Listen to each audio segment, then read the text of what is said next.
The truth is most lenders and agents don't talk to renters. They want to talk to buyers who are ready to go, have their down payment sorted out, and know, and have everything ready to go. On average, our renters stay in a rental for 5 to 7 years. So essentially, when a leasing agent signs a lease with a renter, at that point we connect them with Skype Bros. Even if they have the slightest question, the smallest amount of curiosity, they can contact Scott and his team and go as far as running their numbers to see what they need to do to be able to buy. Sometimes a renter will need 5 years. Do you know that we can see the outline of the PowerPoint, by the way? It's not just in slides. Oh, yeah. I haven't finished that yet. Hang on a second. All right, cool. So sometimes it takes 5 years, and that's all the more reason to kind of get started with the process now. Before we jump in, but that's why we love Scott, because he's willing to whole hand through the process and show you what you need from beginning to end without kind of pushing you away until you're ready to go. Is that fair, Scott, to say that? That's fair. Just don't read any of that shit. Just go off the slide and let's just talk. And by the way, whatever you're touching is creating noise in the webinar. I'm just cleaning the desk. Okay, All right, just FYI, just so you know. Okay. All right. Before we jump in, I want to show you our socials.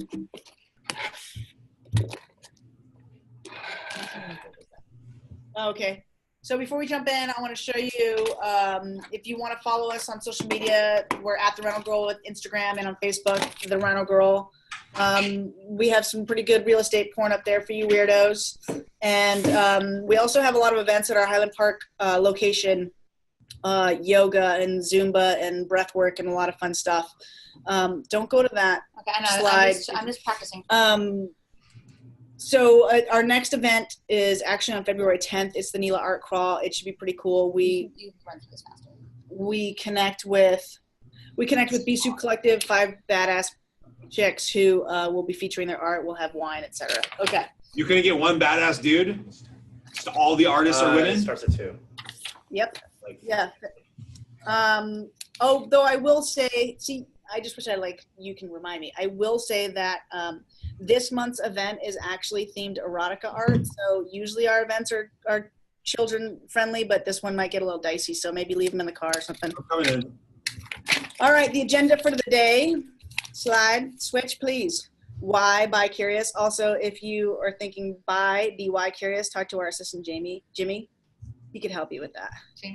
Jamie or Jimmy. It also goes by Jamie. If you are BI curious, talk to anybody at the Rhino Girl. BI curious, talk to Jimmy. But if you're at the wrong webinar. This is by BUY curious. BUY, not BEY. That's okay though. BUY. I'm sometimes curious. So the agenda. You're just gonna run it through quickly with Scott, right? So he knows. Go. Because you have 3 minutes. So essentially, she's gonna talk about why we're doing this webinar. Quick. 1, 2, 3 sentences. Which I have no idea. And then she's going to talk about mindset changing, then the 4 things it takes to... The 4 things to become a home buyer: mindset, down payment, credit score, income to debt ratio. So she has a little thing planned for mindset, but then for down payment, credit score, and income, I'm going to ask you a bunch of questions. Go. Where are people getting their down payments? What kind of down payment programs do you have? What kind of loans are they looking at for first-time home buyers? You can give me a couple minutes on that. Cool. And what kind of credit score? What do they do if they need to repair their credit score? What if they do? This is the bulk of the seminar right here. I mean, the webinar. This is the beef of it right here. Yeah. Perfect. Okay. And you never want to be zoomed in on your faces. You always want to be in the little small box. That's how I see them right now. How do you see them? Well, no, that's how I see them. They are. My question is, do you want to start just constantly with the slides up? Yeah. It's fine. All right, then. That's where we start. Yeah, that's where we start. We'll leave it with the slides up. All right, then we'll talk about. So do that. So then Scott, she'll just. The point is, I think what we're thinking this webinar is about, getting people ready to buy. It's not gonna be the nitty gritty, how to write an offer and get your offer. Yeah, of course. Okay, good. We're not talking about escrows and all that stuff. We're talking about how to get from where you are today to get to a position where you're mentally and financially ready to buy a home. Got it. All right. And we'll talk about mindset here a little bit, taking that leap. And then after that. Right here. I'll go to down payment, credit score, income, and debt. This is what it is. This one's next. I don't need those two. You don't need to read any of that shit, Christina. You know all this stuff by nature. Look at everything I have to remember. No, she's fine. Okay, You don't have to remember any of that. Look, Christina, just look at me. If I just said, hey man, what's it gonna take to become a home buyer? Tell me about the mindset. You could just jive on that and talk about that for 2 minutes. And then you just have to ask me, like, what's the down payment and the credit score? Like, you don't need any of that stuff. It's cool that you wrote it because now it's like in your subconscious, but you don't have to read any of that shit. You know this stuff better than 90% of agents. So just read read from the slide, the banner, and then we're just gonna talk about the other stuff. Yeah, I like it. The last thing. So what's the banner after this? Home goals. Shit, so there's no banner for mindset, really. Awesome. No, mindset's right there on the top. Yeah, that's just the agenda. Yeah, no, that's not the agenda. Yeah, this is like the 5th slide, 6th slide. Here's the agenda right here. Okay. And then you talk, okay. Home goals.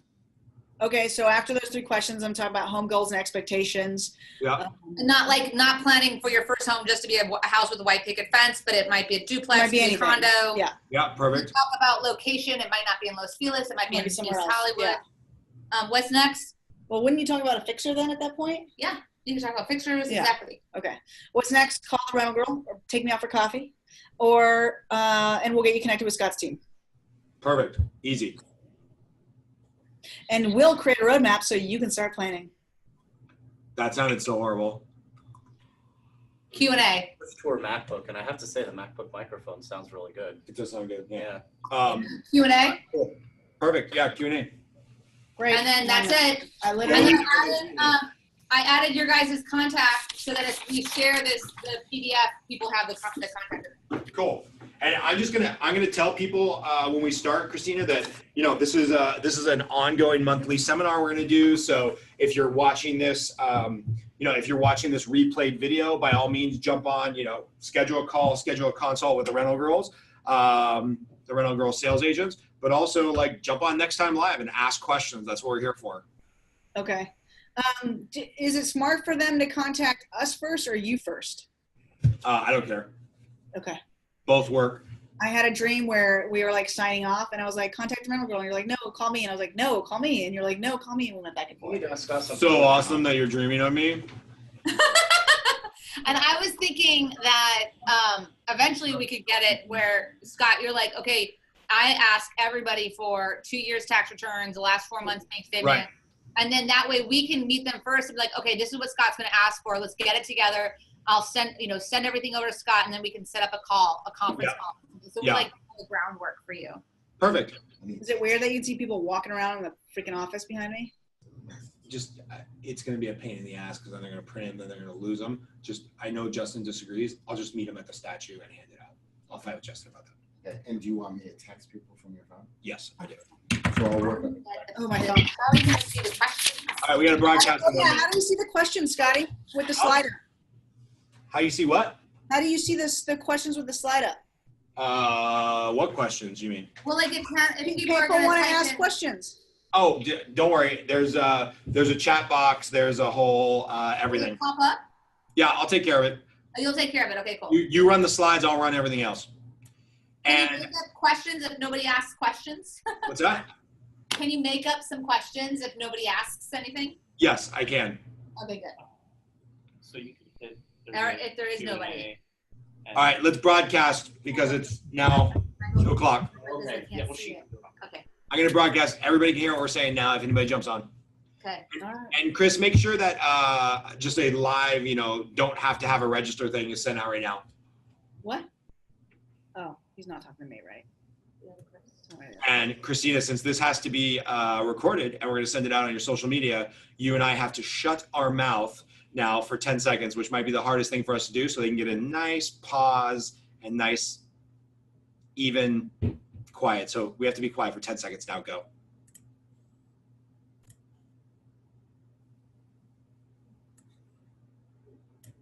All right, sweet. Christina, we're good to go. Cool. Did you just record that? No, we're all good.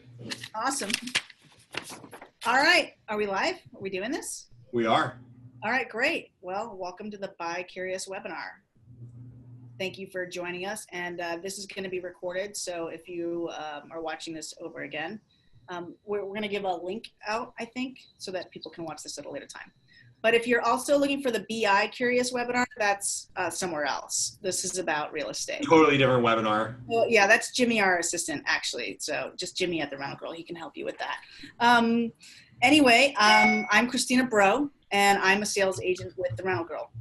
It sounds a little confusing, but we actually do sales, and no, none of the girls are for rent. So sorry. But this is Scott Groves. Scott, do you want to introduce yourself? Yeah, hi guys. I am Scott Groves from the LendLA team, proudly powered by New American Funding, which is our parent company. And I've been working with Cristina and her business partner, Liz McDonald, for a long time over at the Rhino Girl, which is kind of ironic because I know in some ways they've got a branding challenge, right? Huge, great company that does leases. But as Cristina is going to explain everything to you today, they do an amazing amount of sales as well.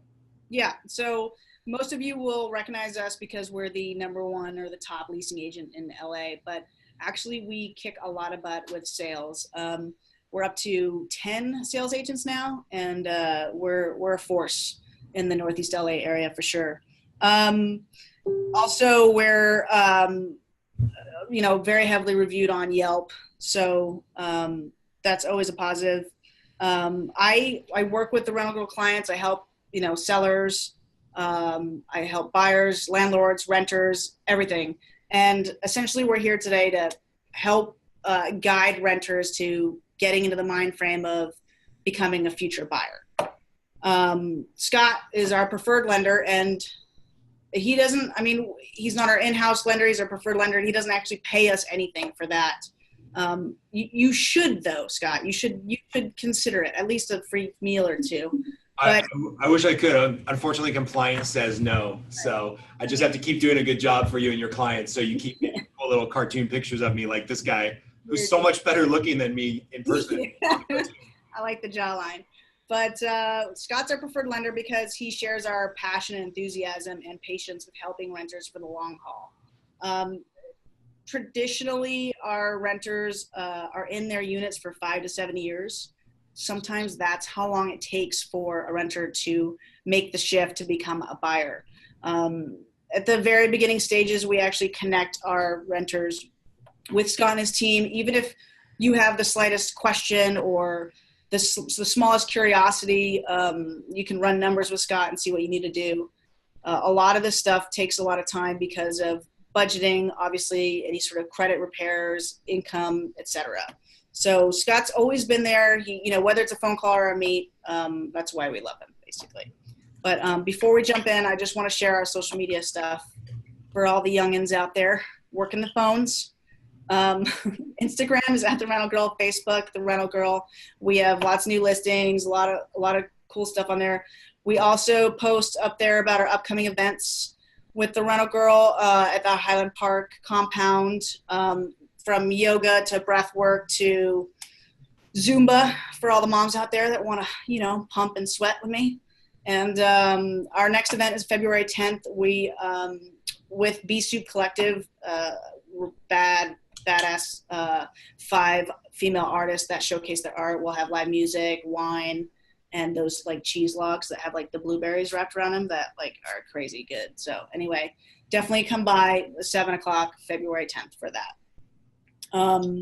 Next up, we have, why buy curious? The agenda, here, it's my off camera helper right there. The agenda we have to cover today is what it's going to take, mindset down. We'll go over down payment, credit score, income to debt ratio with Scotty. We'll talk about home goals and expectations, and then we'll let you know what's next, how to get started, and then we'll take questions. All right. Why buy curious? This webinar specifically isn't going to be about, how to write an offer or what an escrow is, or how to find the best deal or, all that. That's sort of like the nitty gritty. This is about specifically how to get from where you are today to a position where you're mentally and financially capable of buying. And that, for me, at least starts with mindset. a renter traditionally just keeps on going and never really considers the opportunity of buying unless somebody or some external force says, hey, you know, you can do this. Like all the renters we meet are always like, LA market's too hot. I don't make enough money. My credit score's too low. I have too much debt. And that mindset is what has to change for this process to start. You should think about the possibilities instead of what you don't have. It should be more, maybe I can buy a home. Maybe I can change my credit. Maybe I can save enough money for a down payment. That's the shift that starts, and it's easy to talk about, but you have to actually physically almost go through that process. For me, I'll just share a small story. 7-8 years ago, I was renting for $2,500 a month in the Valley, and I thought that was so steep, but I was happy. And I just figured, I was like, I don't even know, in my 20s, I can't do the math. And I thought, you know, you buy when you kind of get old and wrinkly and have kids. Well, that part happened too, sadly. But I came home one day and there was a 60-day notice on my door. And, you know, we freaked out. But lucky for us, the investors that owned our unit also offered it to us for sale. So that was the mindset shift. At that point, it was, oh, we're spending a lot of money on rent. Let's see what we can afford. So we were surprised to see that we got pre-qualified to buy a home. And, you know, at the time we put down 3.5%, which I begged, borrowed, and stole. I think my mom actually lent me a lot of that. So, you know, we sold motorcycles to get it. It was like a fire sale at my house, the garage. And we ended up buying a duplex. Didn't think about, had no ideas, but it just went really fast. And our mortgage ended up being less than the $2,500, what we were spending in rent for the last year and a half. So that, you know, that shift is part of it. And sometimes that's all that a lifelong renter needs to go from, you know, not thinking they can do it to becoming a future homeowner, is making that mental change of maybe I can. Potentially it's a possibility, because I'm telling you, you can buy in LA. You just have to start right there. So that's pretty much my story. Scott, what kind of down payments are you seeing from first-time home buyers? Yeah, and I want to piggyback on that mindset, Cristina, because you know, it's sometimes hard when realtors are in the midst of it, and you guys are working with deals every day, and it's been a while since you bought your first house and now your second home, and you have some investment properties. So it's kind of hard to go back to that original situation where you're thinking about buying. You know, I happen to deal with it every day because about 50% of my calls that I get coming into our office are, hey, I know exactly what I want. I'm ready to make an offer. What's your interest rate? I'm shopping around. There's a whole nother reason that's the wrong conversation, but we'll talk about that in a future webinar. But the other half of the calls that I get, which is why I like working with the rental girls and why I enjoy working with first-time buyers, are, hey, I don't really know, Scott. You know, I met Cristina at a cocktail party. She started talking about real estate and mentioned to me that it's kind of absurd that I'm paying $3,500 for a 1-bedroom in Glendale. Maybe I can be a buyer with the same $3,500. And it's interesting when you change that mindset, all of a sudden, you know, Aunt Gertrude wants to step up and give you $30,000 in gift funds to help you make the dream come true and own your first house. And all of a sudden, you know, once you put your mind in that place, you're like, oh, I got a notice from my company that I can borrow 50% of my 401k to fund a down payment for a house. So once you start to ask those questions, then the answers kind of start to reveal themselves. And I've been doing this for 16 years. We have a very successful team, just like Cristina and the TRG company. Just for some context, you know, Cristina's brokerage firm and then us here as a mortgage firm closed just over $100 million worth of deals in real estate, which is a ton of business. But it's always very cool to go back to the beginning and talk to a first-time buyer and just kind of coach them through that. Okay, what are you paying right now? Right. What is the tax savings? You know, if you're paying $2,500 a month in rent and you can afford a $3,000 a month payment, after your tax write-off, it feels exactly the same. So step up and go buy a house, because after the tax write-off, you're going to get basically the same thing you're spending right now for rent. So just having that mindset and asking better questions, find a real estate agent who you trust, start having those conversations, and then get introduced to us, because, you know, I think the worst thing that ever happened to real estate in Southern California, and it's kind of a dinosaur now, is the Los Angeles Times real estate section.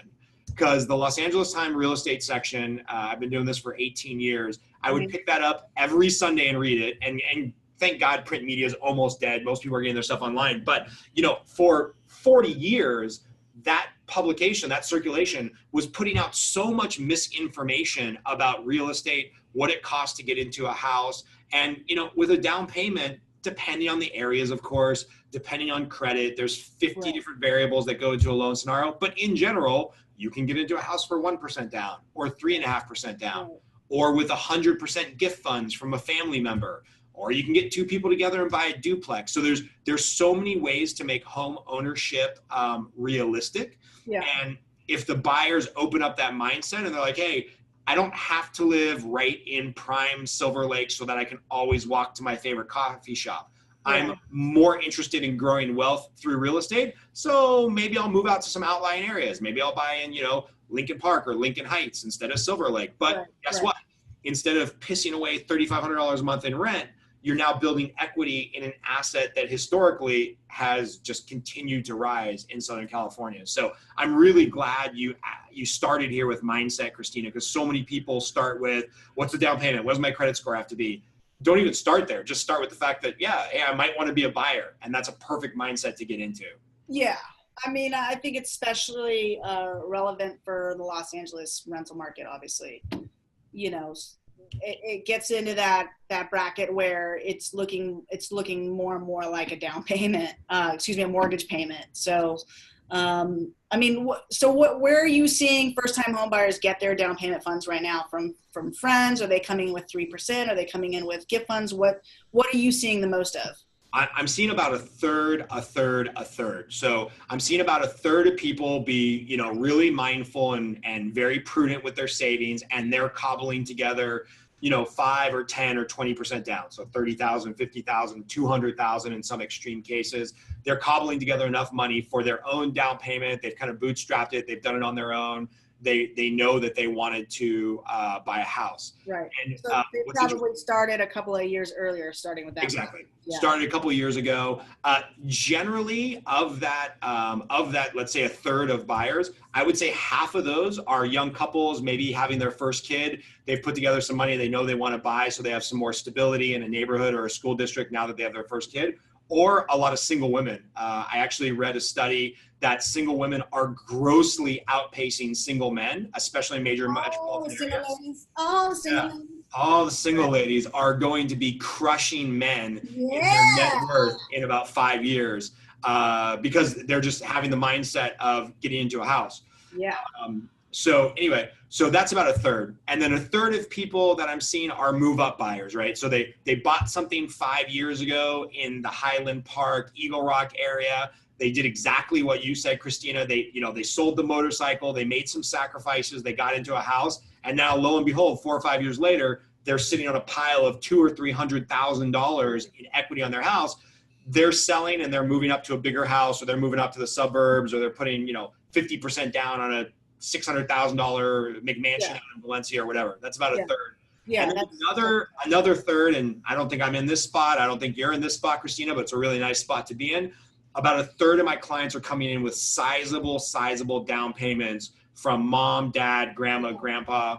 A lot of my first-time home buyers actually this past year came in, as you know, with family members that just come in and at clutch moments with an extra 50 or 60K here and there. So I was very surprised to see that, but it's definitely evident that everyone's very aware of what it takes to buy a home in your family, and everybody's working together. It's a smart investment all the way around. But absolutely. I'm hearing a lot of people just along those lines, going back to your mindset, where this conversations comes up. I'm talking to a lot of people that are foregoing other luxuries that maybe their family was going to pay for and putting into a house. So, hey, Junior, you graduated med school or college or whatever. We were going to buy you a car. No, mom and dad, I don't need a flashy car. I want $30,000 as a down payment for my house. Or, you know, Junior and the missus were going to get married. Smaller than that. I mean, you know, people, once you start taking out just the $6, you know, macchiatos every day, it all adds up. I mean, $13 a day on Starbucks iced tea. Poison, I say. Do it at home, drip, half the cost. But my point is, it's another factor to mindset is you know, we live in a culture where we think that you're just gonna, you know, someone's gonna pass away, you're just gonna fall into a bunch of money. You're gonna have, right, where we have this like instant gratification sort of culture in today. But it doesn't really work that way for most of us. It's slight little changes, slight little, you know, it's like, it's the coffees, it's the gym memberships, it's the movies, it's the fancy sushi dinners. All of those things give you the slight edge, and that snowballs that suddenly when you look at your account, you're like, whoa, I saved $500. No, that's not going to be a down payment today. But that $500 is going to motivate you, and you're going to push that, and it starts to get bigger and bigger and bigger. And it's like, whoa, it's $2,500, and then it's 10 grand. And now you're like, now I can't stop now. So I think what's important with the mindset, it was like very, you know, to be a first-time home buyer, it can be very overwhelming, but it's about the small things that you do today to prepare yourself for that being prepared emotionally and financially tomorrow, or 3 years from now, or 5 years from now, or whatever it is.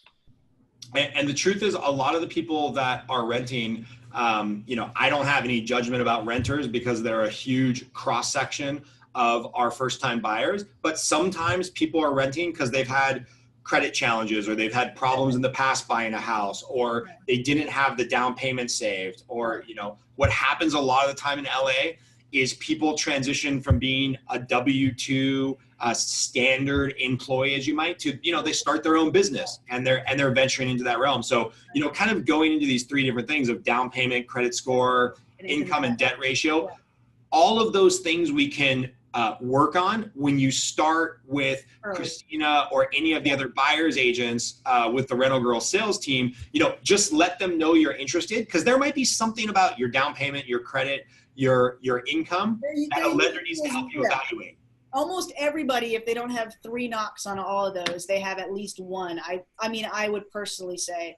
So, you know, like if someone does have bad credit, you know, what does their future look like?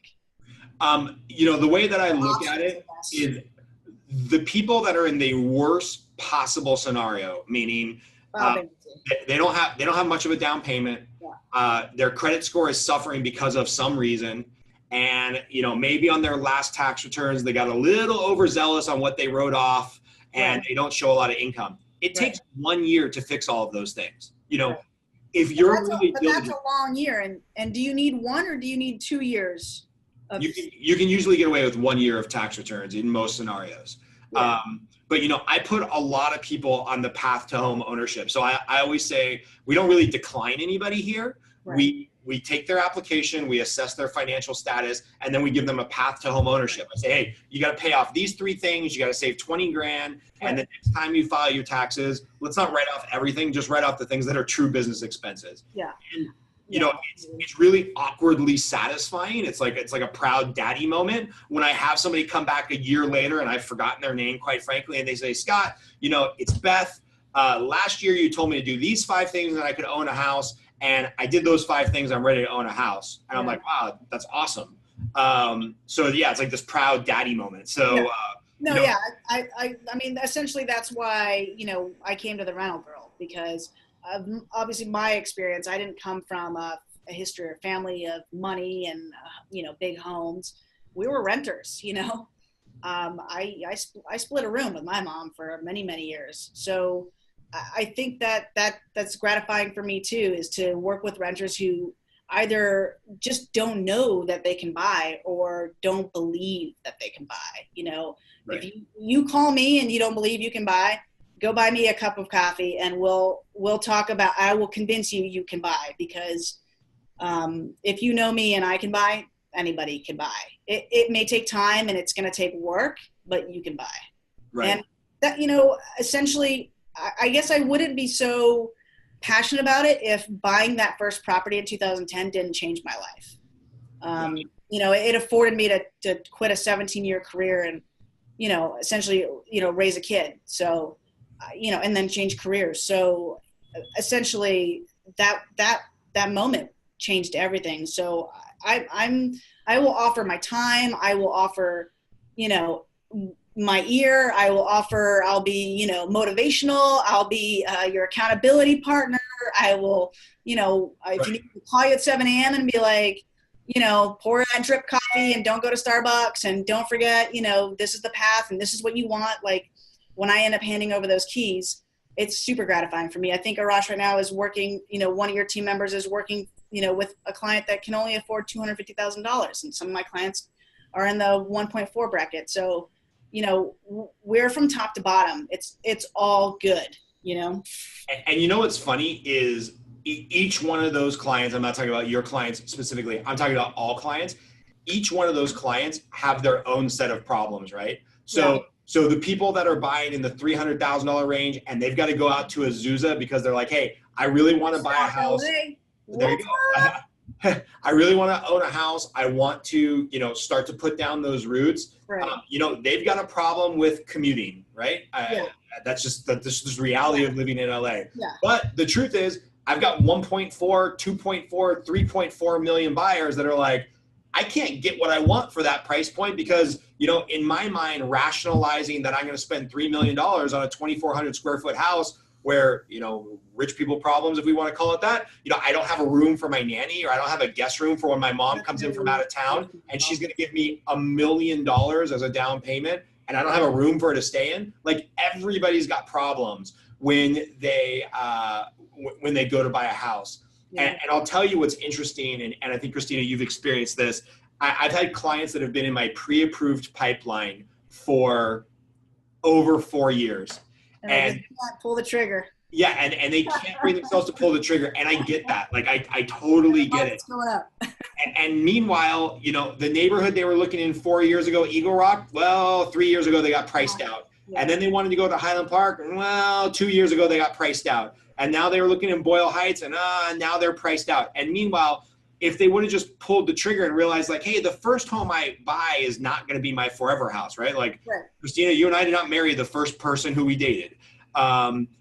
It's kind of this, kind of the same thing with the house that, you know, if it works for you, if the payment's comfortable, you pull the trigger. Yeah. Those people that have been in the pipeline for 4 or 5 years, they've missed out on literally hundreds of thousands of dollars of price appreciation. Yeah. And don't even take that into account, Scott. Let's say the market had tanked and they didn't appreciate. Yeah. It's not what they did or didn't make. It's that they just spent another $35,000 a year making a landlord rich. Yeah, $35,000 per year, and they lost out on another $35,000 a year of tax write-off. Right. That's the part that kills me. And I was a landlord, so you know I understand that side of it too. But I mean, I just want to. I mean, we're going to go to the different types of properties also. But to finish up this slide, so income debt ratio. Correct me if I'm wrong. You know, I think you and I actually had a deal a year and a half ago where it was this self-made millionaire that couldn't qualify for a loan because he had put on his taxes essentially that he like made $50 or $500 that year or something because he put it all off. And yet he's showing us, he's like, but I own a $10 million house and this and that. And we're like, yeah, good for you, bud. But so it's not how much money you make. You know, that was a sort of, it stuck in my head too when I was a renter, like you can't buy a house unless you're a millionaire. It's how much money you don't spend or don't essentially write off on your taxes. And that's another thing that could take years to sort of like make right, I guess.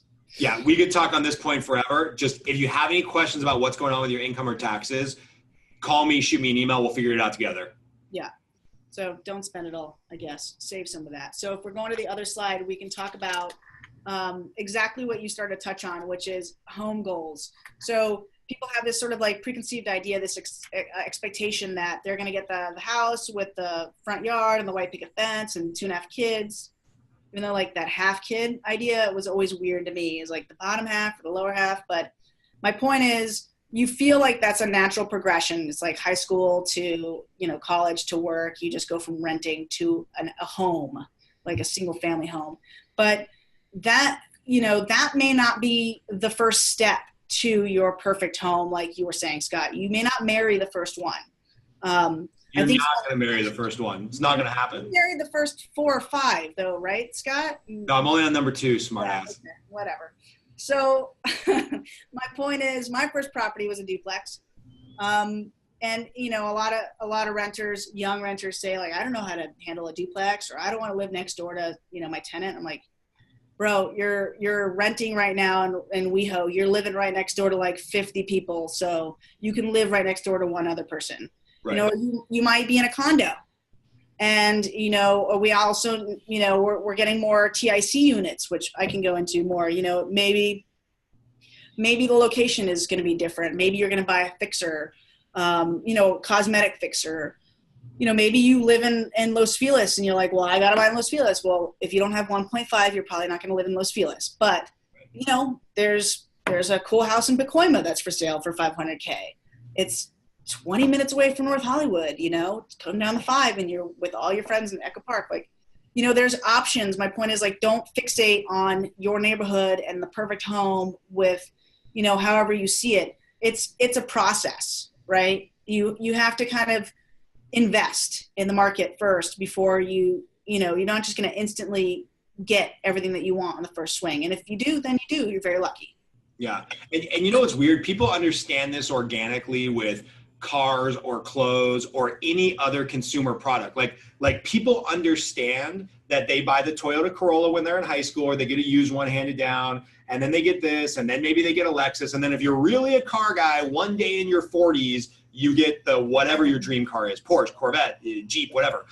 But for some reason, there's this ingrained like vision in our head of homes. Like, I want everything I want in a home. Yeah. And I always think about, this is about 5 years ago when, yeah, they're about 5 years ago when prices were much lower.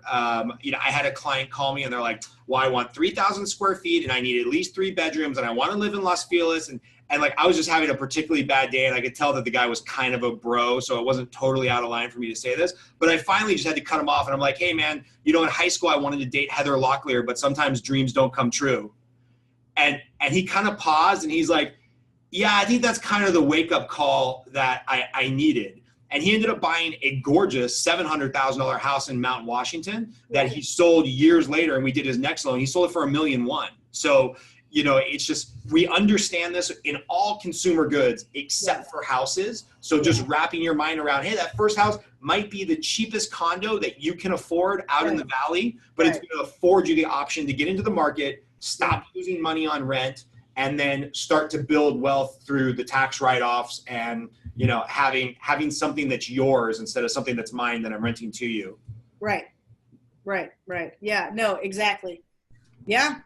Yeah, I couldn't agree more. And if you end up buying something that needs a lot of work, I'm really good at demoing kitchen cabinets. I mean, just going to put that out there. What do you got next on the slide? So essentially, you know, I feel like we've covered this mindset, right? The 3 points to kind of go over with you. And then really, you know, changing your perspective of home goals. At this point, you know, what's next is you call me, you call somebody, you know, from the Rhino Girl sales team and meet with one of us and we'll connect you with Scott, whether that's a phone call or a meet. And he'll start planning your, you know, that path for you, and we can get you, maybe it's 18 months, maybe you're ready now, maybe it's 5 years, I don't know. But obviously if you can hear us, it's gratifying for us to help. So you know, we aren't your typical lender, your typical agent who just wants to talk to the ready buyer, you know, who has everything figured out and can spend $1 million. We're a little bit different. So, you know, feel free to give us a shout. Absolutely. Yeah. And I got to tell you, you know, like you mentioned, Cristina, I get no benefit or I get no income from you being on this call, and we don't have any type of pay to play relationship. But the reason I like making time for you and the owner of the Rhino Girl, Liz McDonald, and the rest of the agents that work with you guys is, you know, the fact that your local area expertise that comes from building out this huge rental platform and then assigning different sales agents to different neighborhoods. I feel in general like your group gets just this excellent consumer experience, which quite frankly makes my job much easier because we're fun and really cute and have yeah, that's true, but drinks, so there is a lot of great gals at the Rhino Girl. Not that much expertise to it. No, I'm just kidding. But no, seriously, there is some wonderful expertise, and I like making time for you guys because it just makes sense, and you guys give great customer service. You guys know the areas that you're in. I'm going to stop sharing your screen here because we don't need to see the big Q&A screen. We'll just see our big faces instead. But no, it's cool to work with you guys. And I like talking to renters, and they're not all going to be ready, but sit down, talk to Christina. They're all going to be fun. They're all going to be fun. Yeah. Talk to Christina. She'll put you in touch with whoever's best suited to kind of meet your needs within their agency. We'll get introduced. We'll go over some tax terms. We have a great team here that helps out. I know this is going to be recorded, but also you and I have committed to doing this with some of the other sales agents. None of the other sales agents want to step up. I guess I'll be dragged in. I mean, I would love the opportunity to do this with you every month. Oh boy, that's exciting. We'll do this, and what I hope this morphs into is more people joining, asking questions and asking questions so we can answer them. If you have any questions, you can always go down to the chat bar and type those in. One of the questions that I get all the time, and Christina, you and I forget to address this because we know the answer, but what do they have to pay you for being their buyer's agent? $75,000. Not a true statement. No, nothing. They don't have to pay me anything. Obviously, whoever's selling the property, as a seller, you pay for both sides of the commission. Got it. So seller pays everything. If you're a buyer, you get to just spend time with Christina for free, which is pretty cool because usually she charges a lot more than free. Yeah, exactly. But I drive really fast, so you want to hang on to that.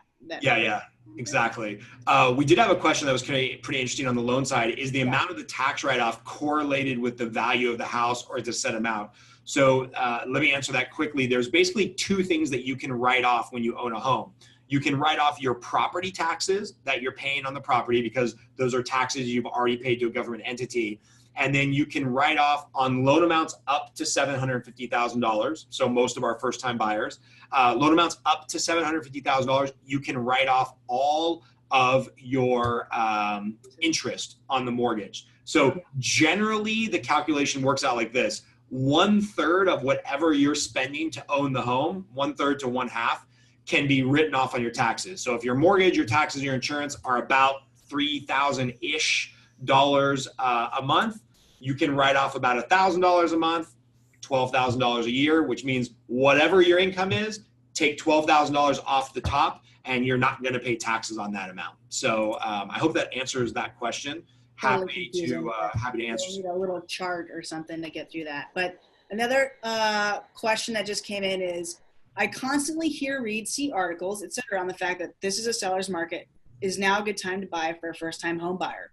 Do you want me to take this one? Yeah, take that one, and then I'm gonna give you my twist. Okay. I would say any time is a good time. You can't reap the rewards of this investment unless you're in the game. So yeah, that's a perspective, right? But Tina, you gotta change that mind frame, because that's a maybe I missed the boat perspective. Yeah, you're gonna pay more than you paid 7 years ago, and but if you buy now, you might be paying less than you pay in another 7 years.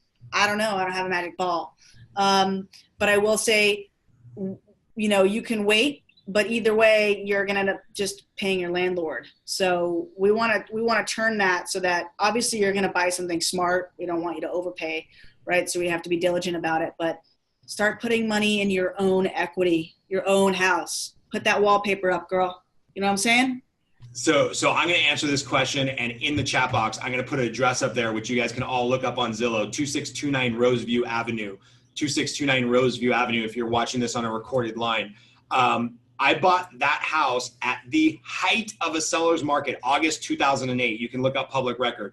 Was literally the worst time in the history of America to buy a house. Yeah. And I was not doing as well as I'm doing now. And I was like, hey, the only place I can afford in LA is Glassell Park, which 10 years ago was kind of the ghetto. Yeah. The Avenues gangs were still hanging out down there. I bought a house for $339,000. Exactly 6 months later, Zillow had it worth $199,000 because the market had crashed. Yeah. So I bought my house right before the biggest recession in America of the last 100 years, in an absolute crazy seller's market. Everybody told me to walk away from it. Everybody told me to default on my mortgage. I just couldn't bring myself to do it because I was in the loan space. I'm like, I understand a lot of people had to go into foreclosure and short sale because they just needed to do that. Yeah. But the people that really got hurt in that last downturn were the people that were speculating and buying investment properties in Vegas and Arizona, and they were playing the market. They were gambling on the fact that property values were going to go up. Yeah, these aren't homeowners that were replacing their rents with mortgages, and they knew that they can afford it. So if you're, you have to buy smart in a seller's market. You have to buy smart in any market, but you're not going to buy a property that you can't afford. You can't afford on a monthly basis. So right, and what I want to say to that, it goes down. You live there. Yeah, if it's owner occupied, you have to have a place to live. You can take advantage of the tax write-off. I rode out the storm, and about 3 years ago, I sold that house for $465,000. So I made $100,000 on selling that. Go look it up on Zillow right now. I'm scared to do it. It's probably worth about $550 or $60. So I should have held on to it for another year or two. But my point is that yes, it is probably a seller's market, meaning there's not as much inventory as there is buyers. Yes, you would have been better off buying 7 years ago. And in the cycle of real estate, maybe we're a little bit closer to a peak than we are to a trough. Yeah. But if we're talking about an owner-occupied house where you got to live somewhere anyway. Yeah. And we're talking about in the circumstance individually for everybody. If you're like, I'm making a lot of money, I'm getting my bonus, and then Aunt Susie passed away and I got $20K, but should I wait? I'm like, no, the circumstance is perfect for you. Go and invest that money. Like, what are you waiting for? Angels to come down from heaven and give you direction? Like, let's go, babe. I don't want to nerd out too much on numbers, but I have run these numbers that if you buy a house, you take advantage of the tax write-off, you take advantage of the equity increase for 2 years, and then the market completely takes a dump and you lose 30% of the value of your house, you still are ahead because of the tax write-off and the equity and the forced savings of paying down your house. So it's like, if you want to see some more of those numbers, or if you run into buyers that are running off the same interest, whether the market goes up or down. So your loan's your loan. Yeah, the stock market goes up and down. I don't look at my stock portfolio every day. It drives me nuts. So if you need a place to live, buy it. If we were talking about an investment property, totally different conversation. But for a place you got to live, you got to hang your hat somewhere. So I know we're already 10 minutes past what we said we were going to do here. This is recorded. We're going to refine this. We're going to do this every month because I love you and the rest of your team. Follow and like us on social media, kids. Pull out your gadgets. They're really not hard to find. The Rental Girl.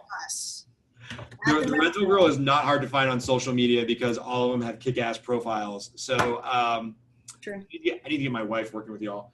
Anyway, I will talk. Congratulations on baby number 2, bro. Yeah, thank you. Yeah, daughter was born, Alina, just the other day. So already back at work. All right, cool. All right. I will see you in 1 month. Thank you, man. Bye. Bye.